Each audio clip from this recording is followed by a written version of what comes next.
Grief Chats. My husband loved shoes.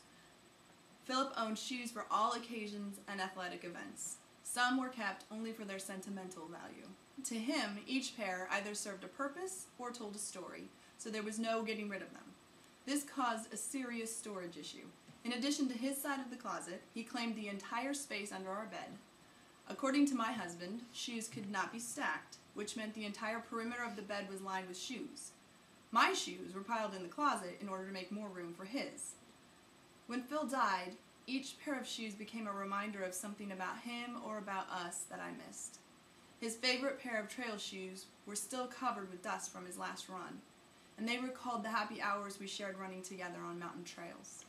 I missed the time we spent exercising together and enjoying the beauty of the outdoors. Racing flats brought memories of him crossing one of many finish lines, sometimes with a smile of triumph, other times with a look of disbelief, always with the determination of a person who loved to run.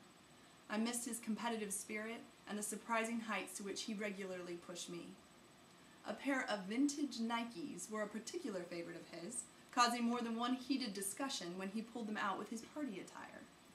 The despised dress shoes always made me smile because they required dusting before being worn. Still, they were a necessity, and they had their place in the lineup under our bed. How could I part with all those shoes? I knew it had to be done, but just moving them to a new location required baby steps.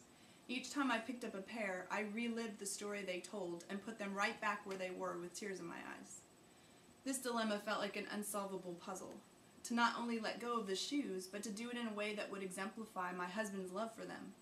The shoes became memory keepers, and I feared that letting go of the shoes would also mean letting go of the memories. As the holidays approached that year, the answer to my problem finally became clear. Philip's parents were born in Mexico City. A few months before he died, he took a long-awaited trip to visit relatives who still live there. He returned with a renewed sense of how fortunate we are here in the United States, speaking for weeks of the poverty and despair he witnessed in his parents' homeland. Yet he also noticed that blended with the despair was a generosity of spirit and an unwavering faith that he truly admired. As a result of his trip, we planned to join our church group in December when they traveled to a small Mexican town to bring the people there much-needed food and clothing. After my husband's death, my daughter and I decided to make the trip to Mexico in his memory. As we planned for the trip, it occurred to me that the people in the village could really use his shoes. They wouldn't be someone's extra pair. They might be their only pair. His large assortment of footwear could provide the opportunity for a group of people he deeply cared about to work and travel in well-covered feet rather than completing the necessary tasks of daily life barefoot. This act of kindness would transform those shoes from memory keepers back into shoes once again. As I stood in the courtyard of the small Mexican church on a sunny afternoon, I watched people evaluate his shoes.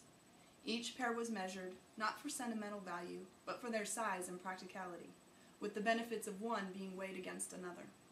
Some shoes were left on the tables as a possibility for the next person who came along. Others were scooped up right away, like found treasure. The shoes that didn't make the cut that day were added to the church's store for future use. As I watched the people of that town walk away with the shoes in hand, I realized that it was never the shoes that held my memories. My heart held those memories, and it always would. I felt a moment of peace as his shoes were carried away. I knew that somewhere he was smiling. I have to admit that there are still a few pairs I haven't parted with, but I figure I'm entitled to hang on to some, just for sentimental reasons. Remember, grief is not a problem that can be solved. It's a journey that can be walked. Wishing you peace for the journey. Thanks for joining us.